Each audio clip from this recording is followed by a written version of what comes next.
Hello guys, so for today's video, pag-ulang kami sinaabot halin sa simbahan kag nagapit kami sa cemetery because nag-visit kami kay Lola kag kay Lolo. So, Bayas family reunion namon this 2024.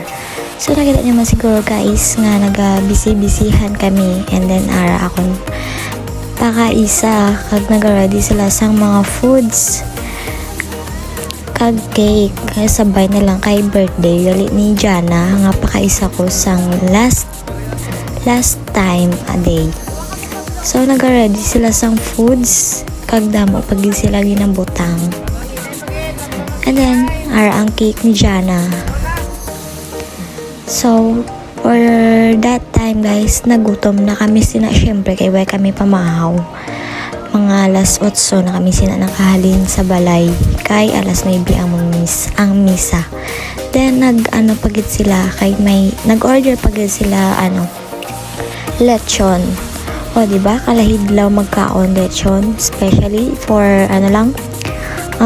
the once a year lang makaon or twice a year. Gani na lang ng suliton. So amo na guys ang handa sang amon nga family Bayas reunion. So that time gakanta nagali sila kay birthday gali ni Jana May. So kakatapos lang guro kanta then mablow na siya dira.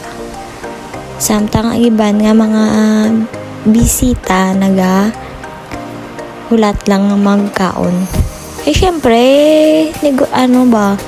okasyon ay wala pa gali katapos kanta si Jana, so wala pa gali nila tapos kanta si Jana, so mo pa lang nila pag and then tapos na.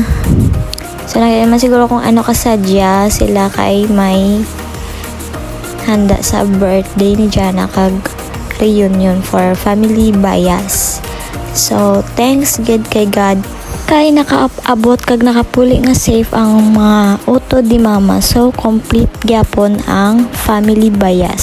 So that's all. Shoutout. So minakalik kami kadamog guys, and then ang mga utod di mama, and then ang mga pakaisa ko. That's all.